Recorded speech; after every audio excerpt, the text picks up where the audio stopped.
matemática é uma grande ferramenta para tudo. É a base lógica do conhecimento. Né? Olha para uma coisa e diz, olha, o essencial é isso, logo, abstração, mas, na verdade, as coisas acabam sendo quase literais nesse sentido. Né? O que sobra é uma coisa muito concreta, né? Muito to the point. You could view mathematics as being a sort of language, a better language than any vernacular language. E quase todas as ciências utilizam matemática em algum momento ou outro. Inclusive a própria matemática utiliza matemática. E um aspecto da matemática é o aspecto estético, porque o que guia os grandes matemáticos na pesquisa não é somente a ideia de provar isso ou aquilo, mas é onde está a beleza. E vão seguindo a beleza e descobrem alguma coisa interessante. A matemática é também liberdade, de pensar como você quiser. Você só tem que ser muito rigoroso, objetivo, concreto. Então você define as regras para começo de conversa e daí você tira as consequências. E por que isso é belo? Porque à medida que você vai trabalhando os problemas, naturalmente surgem as relações, surgem as coincidências, às vezes quase milagres na nossa cabeça, né? O momento que você tem uma ideia que resolve um problema que, tipo, você nunca tinha pensado sobre isso e de repente, pá, tudo se ilumina, assim. A gente estuda matemática para ter esse tipo de momento, assim. Um professor me disse uma vez, matemática a gente não aprende assistindo, né? Como futebol, você não aprende a jogar futebol apenas olhando alguém jogar futebol. Você precisa jogar futebol para, de fato, conseguir dominar ali e saber jogar futebol. Matemática também.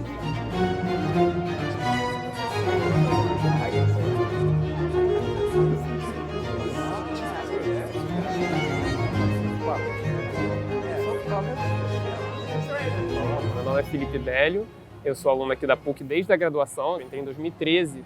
Fiquei direto até o mestrado, quando eu concluí em 2018. Depois eu fui fazer meu doutorado fora, e aí eu voltei para cá e fui muito bem recebido para concluir meu doutorado. E por isso eu acabei fazendo o trajeto completo aqui na PUC, né? Graduação, mestrado e agora estou trilhando doutorado.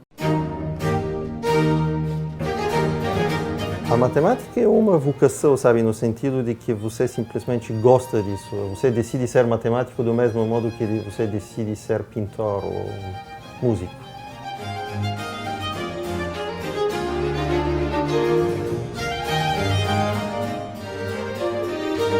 O Boyan, ele foi reconhecido como um dos maiores pesquisadores do mundo, né, na área da matemática e acho que até outras áreas também. E da minha perspectiva interna, né, conhecendo ele no dia a dia do departamento, isso ficava muito claro na produção dele. A PUC é uma universidade bastante especial, porque é relativamente, não é das maiores em tamanho, mas em qualidade é conhecida, de fato, em vários lugares, inclusive na França. Eu já sabia que no departamento de matemática da PUC havia pessoas de altíssimo nível. Eu não esperava que eu encontraria um ambiente tão voltado à pesquisa como de fato eu encontrei. Eu já sabia que era de altíssimo nível, mas descobri que de fato é um lugar em que somente a excelência, também junto com um contato muito estreito entre professores e alunos, que caracteriza esse departamento. Eu tive aula com ele de análise funcional logo no primeiro semestre do mestrado e foi um dos cursos que mais abriu minha cabeça, assim, fez pensar de outras formas e então vou guardar para sempre o impacto do Boyan na minha formação também. Há 7 anos o nosso programa tem o conceito máximo da CAPES, então com certeza nós temos um ranking de excelência, o maior possível no Brasil. Porque é um milagre. O Tomei é um figuraça. Difícil encontrar palavras para descrever o Tomei. Eu sou o Carlos Tomei e entrei na PUC em 73 para fazer engenharia de sistemas, porque eu não tinha a menor ideia de que fosse matemática. Aí eu comprei o catálogo da PUC e descobri que dava para você se formar em 3 anos se você fizesse matemática. Yes! Aí, para minha sorte, eu achei os cursos de matemática muito interessantes.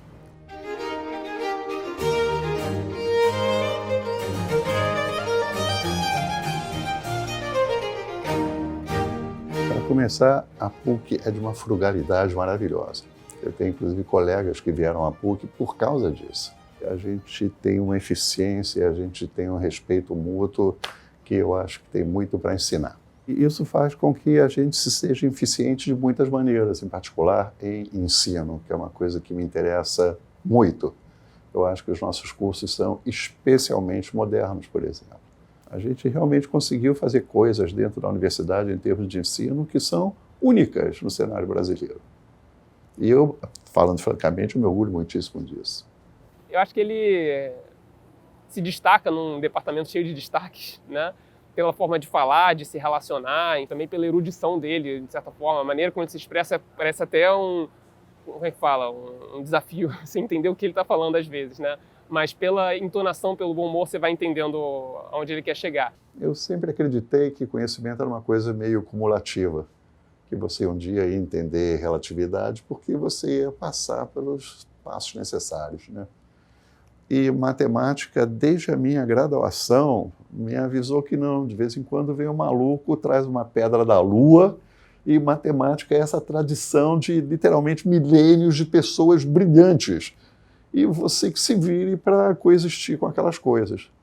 E esse negócio é absolutamente fascinante. Ele é um cara que sempre está disposto para conversar com você, dar um apoio em conversas assim, informais, dando apoio emocional, a perspectiva de quem está há muito tempo nessa carreira, né, nessa trajetória, e sempre motivando. Então, é um cara que eu gosto muito. O Brasil gera uma quantidade enorme de doutores em matemática e se essas pessoas ocupam lugares que justificam toda aquela formação, é altamente questionável. Agora, deixa eu ser franco, o pessoal que a gente forma aqui na PUC vai muito bem, obrigado. Eu acho que o programa doutorado do departamento está muito sólido já para não seguir bem. O Fred, ele é um símbolo do departamento também, porque ele foi o primeiro a se formar como mestre, salvo engano.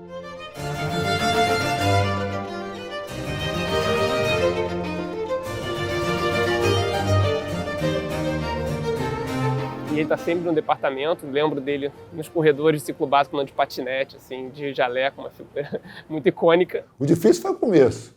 O difícil foi botar para andar.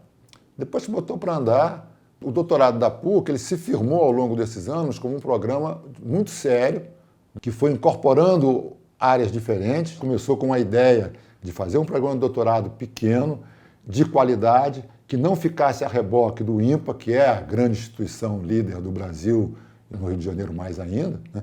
Então, o INPA tinha um programa de muito sucesso de sistemas dinâmicos, equações diferenciais, com um ponto de vista topológico, e a gente queria uma área que fosse próxima o suficiente para poder dialogar, mas também não podia ser a mesma área para poder não ficar a reboque. Veio o Paulo Schweitzer, veio um colombiano, José Luiz Arraut, que era um matemático da área de topologia diferencial, foliações, que era uma área nova. E o professor Natan, que era de geometria diferencial, que era uma área correlata. Esses três foram as pessoas que montaram, assim, vamos dizer assim, o núcleo do doutorado nessa área. Era incrível como mesmo dentro daquele pequeno departamento que estava começando a pós-graduação, a gente era tratado a leite de pato, tinha uns poucos alunos com uns poucos professores e tinha uma atenção enorme que essas pessoas davam para a gente. Esses sócios fundadores realmente são heróis locais. O programa de doutorado foi difícil de estabelecer e eu tive um papel importante nisso.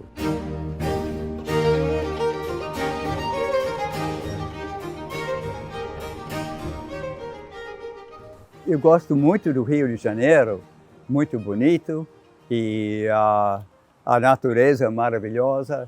Achei o povo muito acolhedor também. E vi a possibilidade de uma boa universidade.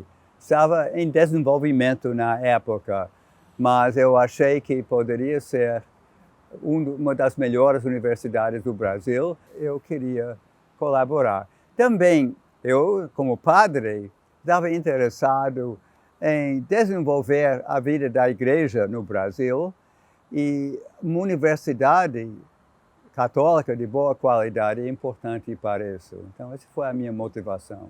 Em paralelo, tinha o professor Jorge Svietlishny, que está aí até hoje ainda, junto com o Michael O'Carroll e junto com o Paulo Otterson, que eram pessoas que vinham da física. Eles começaram na física e vieram para matemática. Você faz o doutorado para poder fazer pesquisa, ou seja, criando conhecimento.